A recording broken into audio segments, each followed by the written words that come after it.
All right, well, welcome back to the Full Court Press, everyone. I'm Anthony. You guys know me. Excited to get into a little bit of basketball talk with y'all tonight. I'm joined by my usual co-host, Jonathan. Jonathan, how you doing? Doing great. Ready to talk some basketball? All right, glad you're here.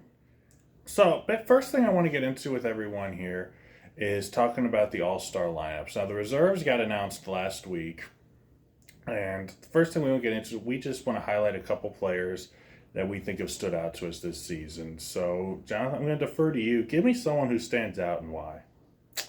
Well, the first player I would say that has really impressed me this season is Kawhi Leonard. Okay. Really kind of snuck up on me here. Haven't been paying too much attention to the Clippers until they've just been winning like crazy lately. And so I've been paying attention and realizing that Kawhi Leonard is quietly having one of the best seasons of his career. He's shooting 47% from the three-point line, scoring 25 points, 6 rebounds, and 4 assists a game.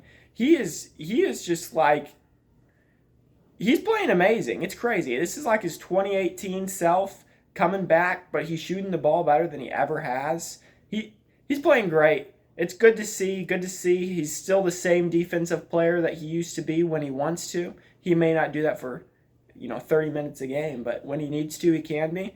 And that team is a fun team to watch. James Harden spreading the ball around. Kawhi Leonard's posting everyone up. PG's doing what he does. It's been really impressive. Happy to see him playing great again. Well, how sad is this? I mean, and I ask this to everyone that's watching right now too. How sad is it that you're so impressed by a player, and literally the biggest change that we're seeing is that he's actually playing basketball? I mean, we have a new look. Think about the 65 game rule. The requirement to play in 65 games to be All NBA or MVP, it should be called the Kawhi Leonard rule. I mean, Yeah. this league is literally on the court, and that's why he's the most impressed player. I mean, because the bar was that low for him going into this season. But we haven't seen it in 5 years. We haven't seen him play every night in 5 years. I think, like you've said before, he's dropped off your top 10 list. He's dropped off a lot of people's top 10 list. 2018, people were saying he was the best player in the world. People were saying he's better than LeBron James. And they were wrong. But when he's on the court, he's pretty good. He's pretty good. He had a very high ceiling, but I just think it's embarrassing, that we had to literally invent an entire rule and affect all these players' contract because Kawhi Leonard didn't want to show up every night. Yeah, it's sad. I hate the rule, but on a happy note, Kawhi Leonard, if he wins a championship this year, I mean, he's got my respect, and I think he's got the respect of the media, everybody else in the NBA that he's lost over the past 5 years. And it would. And I think you're right. I really do. And like we talked about in our last episode, there's a lot of players on that team that have a lot right on that. You're right.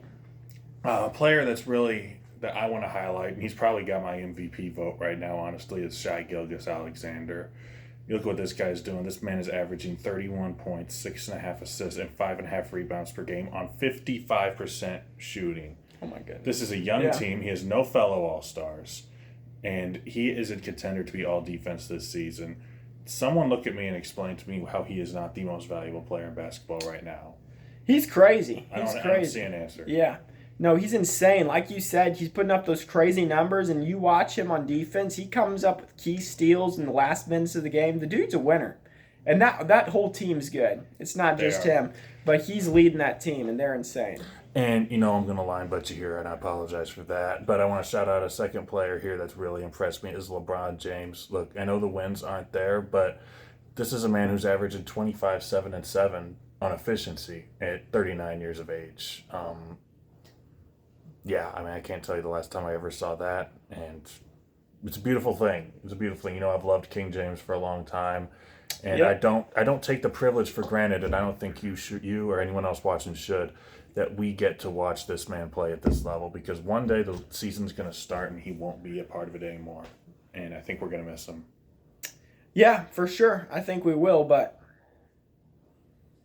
yeah, he's putting up crazy numbers. The impressive thing, like you said, is that he's 39 years old and he's still doing it. Right. It's crazy. Right. Yeah. All right. Well, I guess one player that I want to highlight before we quit highlighting players would be Tyrese Maxey. I think the reason I want to highlight him is because people aren't paying attention to him. Joel Embiid is the big name in Philly. And Tyrese Maxey's quietly putting up a great season. Number 2 option. He's going to be the number 1 option now for a while. We'll see if that affects his numbers. For the foreseeable future.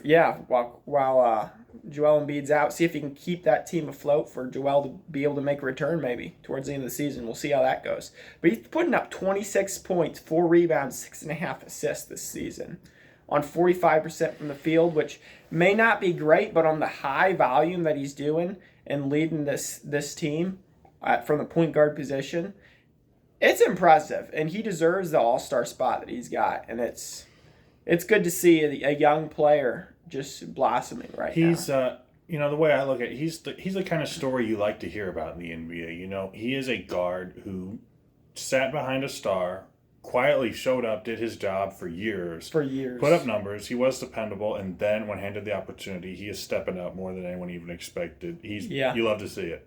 Yes, he's always stepped up. Can't wait to see what he's going to. Can't wait to see what he's going to do. Yep, team player. You love to see it. Yep. So, moving on with the All-Star lineups here, kind of getting more into the nitty-gritty of what actually was announced here. Mm-hmm. What's something you'd change, Jonathan? Give me a take. What's something I change? If anything. I really like it. There's not a whole lot I can say. I could nitpick here or there maybe, but I really can't think of any snubs. I'm not sure right now if Lillard should be starting. But maybe he should. He's leading the league in clutch scoring. I don't know. I can't say anything. I think they got it right. Well, I think they got it right. Honestly, having no hot takes almost is a hot take in itself, I feel like. Yeah, I guess. Yeah, saying they got it right, it's not something you hear a lot, but I think they did. For what I'd change, I think Wemby deserves to be in. I really do. Record aside, you look at the stats this guy's putting up compared to Defensive Player of the Year campaigns.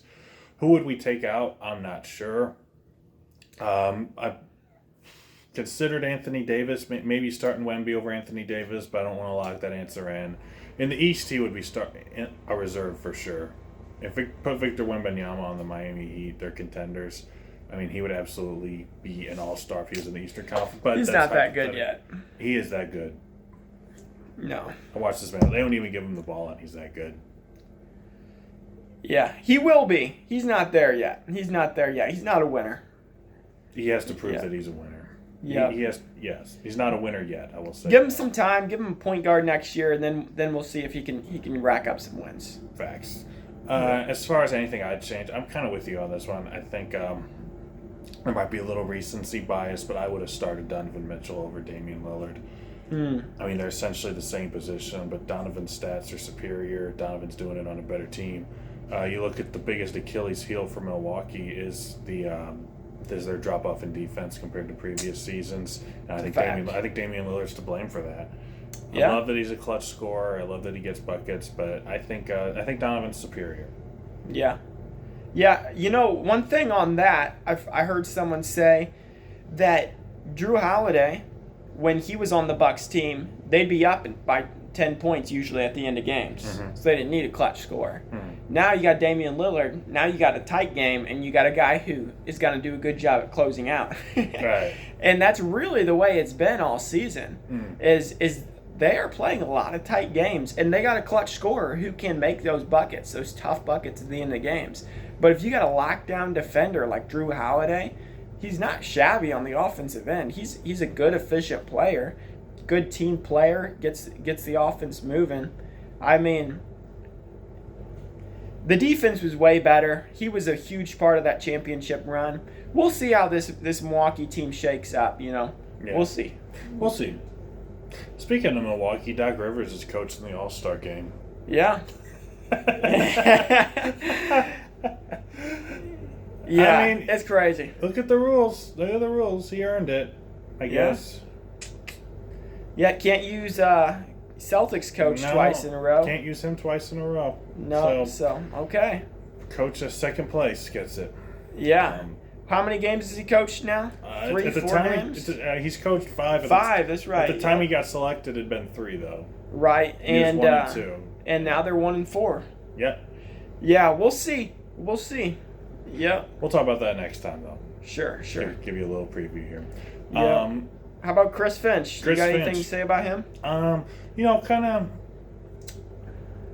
he's one of the young coaches in this league that I feel like really we need to keep an eye on. I feel like in the year 2024, anyone who can make things work with two true big men deserves respect. That's tough to do in this era. Amen. He's making these guys, Towns and Anthony Edwards, look better than they ever have before.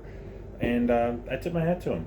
I think he's quality. Yeah, they're getting wins. They're They getting are wins. finding a way to get wins. Getting wins with a bunch of buffoons down there. So, I mean, hey. Yeah, you're not wrong. Yep. Well, that's really all we had to go over tonight. Jonathan, if you don't have anything to add for me while we're here. Nothing. But I want to remind everyone, please give us a like and subscribe. Helps we'd a lot. plan to keep more videos coming, keep more content like this, and your like and subscribe really helps make that happen. And like I said, if you don't have anything to add, we are going to get out of here, and we will talk to all of you next time. So thanks for joining us.